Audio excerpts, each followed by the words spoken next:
This is Sourcing and Selecting Honeybees. Thank you for watching. I am Kevin England. In this lesson, we're going to talk about bees. If there is one lesson in this entire catalog that the bee world will have a bone to pick with us, it's likely this one. People are passionate about bees, and it's considered rude, if we can use the word, to disparage some of the notions about the quality of bees for sale. By our way of thinking, we are a bit more pragmatic about the claims of honeybees sold and the claims offered in the advertisements. Listen to what we offer in this lesson and form your own opinions and be an independent thinker by taking in real-world experience. Much of a colony's success has to do with what you do with them.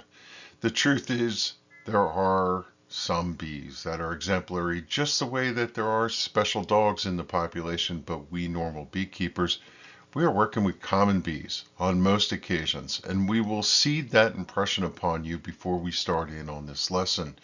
A quick aside out of the way, let's talk about what we're going to cover in this session.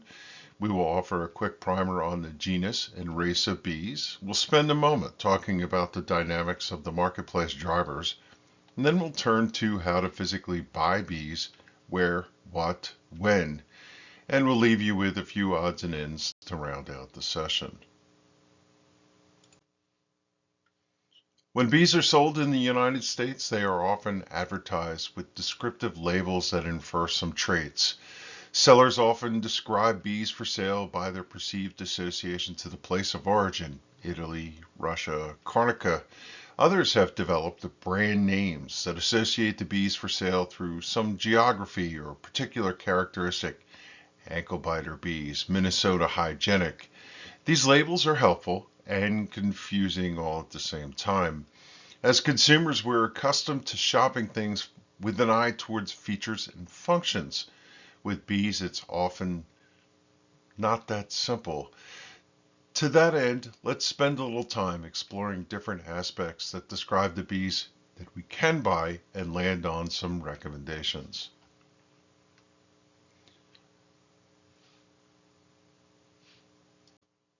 A good place to start is with some foundational information. It's the genus names for honeybees.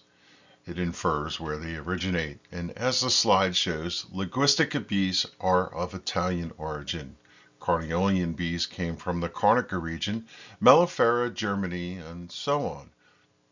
The origin of the bees is tied to historical beliefs that bees from different regions exhibited different traits and they had certain physical characteristics and appearance cues.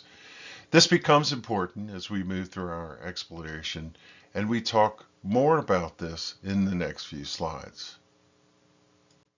When translating features and functions to a honeybee mindset, typically one starts to think about traits and behaviors of the bees. When seasoned producers examine their breeding colonies for behaviors, naturally they are looking for bees that exhibit different desirable traits and behaviors. Producers are keenly aware of what consumers want, and the list provided in this slide are just some of the potential traits and criteria that they might evaluate and select future generations. These are some of the more traditional ones, but given how problematic varroa mites are, any bees that exhibit traits to help combat the mite are now given special scrutiny. In 1986, the varroa mite, Varroa destructor, entered into the United States, and it has a wide implication on both commercial and hobbyist beekeeping. The varroa mite made the leap from the Asian honeybee to the European honeybee and spread around to all corners of the world. Like our beekeeping brethren around the world, the United States has been looking to help the European origin stock honeybees we use by selecting bees that exhibit resistance to varroa. As such, it's not uncommon to know that certain bees sold in the United States are specifically marketed for traits that demonstrate that they combat varroa mites and do something to protect their colony. It should be evident that honeybee producers have been trying to breed from colonies that demonstrate that they can handle varroa mites. And some sellers are selling lines of bees that exhibit enhanced traits against varroa for a premium.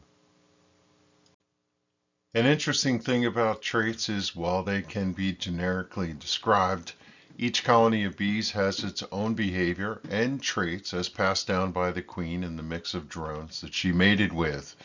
Drones are, by the way, the boy bees, if that's not evident. Some honeybee producers are super diligent and fastidious about the operation and claims that they make. Others are simply raising bees from productive colonies through observation and are not able to back up the claims of what they're selling because they don't take the time to produce the evidence of the claims, which is, by the way, an expensive and difficult thing to expend energy to prove. Now, this might sound dubious, but it's likely to be the more common model in the marketplace. If producers sell bees and their customers have good results with them, then the feedback is the measuring stick. The good news is generally beekeepers are passionate about what they do, and overall, the majority of medium to large scale sellers are making honest efforts to provide the marketplace with quality bees. The truth of the matter is, as general consumers, we typically have to trust the claims of what is marketed and decide in time if the bees that we have purchased have lived up to the labels and sales pitches, if there happen to be some. If they do not measure up, well, one simply moves on to another path and chooses a different supplier next time. Each new beekeeper makes a decision on how to obtain new bees. Some do a lot of research and make what they feel is informed decisions. Others simply buy their bees via referral from someone they know. And others just buy what is available locally.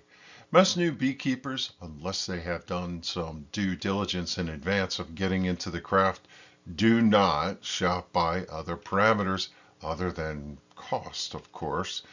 And if they can get them conveniently, that checks all the boxes. And for the most part, they actually do reasonably well. So one of the questions is, you have to ask, can one buy bees sight unseen and still be successful? Let's explore that option. As new beekeepers, you really do not have a way to measure claims on the outset of getting bees. Performance does not become evident until a full season passes by, and that assumes you know what you're looking for. The truth is, even seasoned beekeepers will not know what they have until they can experience the performance of the bees after working with them. And it has to be said that some of the benchmarks of how a colony performs rests on the acumen of the beekeeper. There are certain factors that generally help matters. One of the more important ones being to source bees locally if possible. And we'll have more on that in a moment. But it does pay to get some background on what is for sale so you can understand the advertisements. To that end, we can spend a few moments talking about what labels are and what they infer. We said that some bees are sold by a label that indicates their origin. Again, for disclosure, unless the breeder is taking the time to type the bees and instill pure genetics into the apiary, most bees sold with origin labels are not pure, hence the mutts label on the previous slide. It's near impossible for a seller to have full control on how a queen mates and who she mates with. This single fact means that bees sold in the US are mutts, even if bees are artificially inseminated with pure stock, which I'm going to skip spending time describing because it's done on an extremely limited basis in the United States. As soon as they mate in your backyard, their offspring become mutts. Unless you control the entire area around you, which is not the case with most bee breeders, you have to live with the generalized labels. So bees sold as Italians or Cornelians typically do come from those lines originally, but they're likely to be mixes from generations of mating. They are sold as specific types because they generally match established traits and have outward appearances that typify one bee type over another. Italian bees, funny enough, most people profess that they have Italian bees because the appearance of the individual bee is mostly yellow in color, and that's how regular beekeepers give perspective to the type of bees they have. Yellow Italians, black, carniolan, blonde with traces of light red, Cordovan, and so on. If you truly went back to when the Italian stock was brought over to the United States and looked how the bees behaved and what they produced, you would have observations on the slide. It can be said that most of the bees sold in the United States are of Italian stock underneath and measure up to the descriptors. They are gentle, good honey producers, they build big colonies, and so on. Because of these traits, Italian bees are the most popular bee type sold. Carniolan bees are another popular option. The appeal of carniolan bees are many, but primarily twofold. First, they are purported to be better in colder climates. They do well in the northern states where they are frugal with their stores and resources. They are also known to exhibit traits that keep their clusters small in reserve when forage is not abundant, but grow quickly when workforce is needed. While they are said to be prolific to swarming, much of that can be attributed to their fast growth and beekeepers not staying abreast of that and managing swarming impulses. When they ramp up population in the hive quickly, they can catch a beekeeper by surprise. When they become crowded, they swarm away. Russian bees are becoming more mainstream. The allure of Russian bee stock is about varroa. The notion that Russian bees have been dealing with varroa mites longer than US-based bees means that they have developed defenses against the varroa mite and are less susceptible to impacts from the mites. The perception of Russian stock being more mainstream is a recognition that when this stock was originally brought to the United States, it was distributed in limited ways. On the outset, one could not call a bee supplier and ask for it, as the bees were originally only available through the Russian Bee Breeders Association. In recent years, more and more sellers of these bees have surfaced in the marketplace, and if one looks around, they can find a Russian bee colony for sale. As new beekeeper, if this is your personal preference, you would be well served to obtain more background, as the management and traits of these bees are not similar to the mainstream bees often offered for sale. Anecdotally, we have found that they exhibit some good and bad traits. While each colony of bees is different, these sometimes prove to be more swarm prone, sometimes more defensive, and they are different in other ways. The best place to become informed is with the Russian Bee Breeders Association website.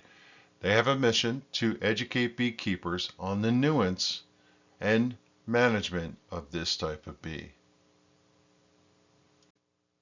We know when talking to new beekeepers that this is a point where uncertainty arises. For all the desire to consider buying bees with certain characteristics, if that is a goal of yours, well, the truth is many times sourcing bees is often dictated by the marketplace demands. The desirable bees you are hearing me describe here are oftentimes simply not available for sale because they're only offered in limited quantities and many beekeepers want them. Pragmatically, marketplace availability many times dictates your path, and you have to place your order early, sometimes a full year in advance, for the true name brand bees.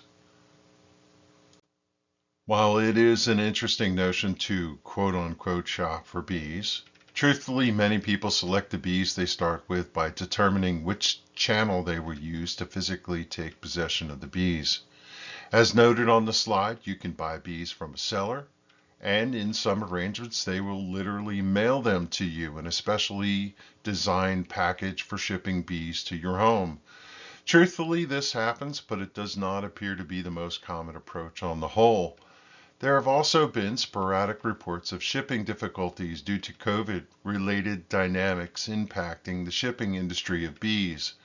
Fact is, in our region, most beekeepers find a local provider of bees and either pick them up locally or, in some instances, have them delivered to their door.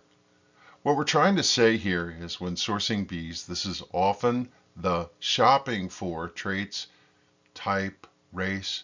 It's secondary to the logistical arrangements of simply obtaining bees.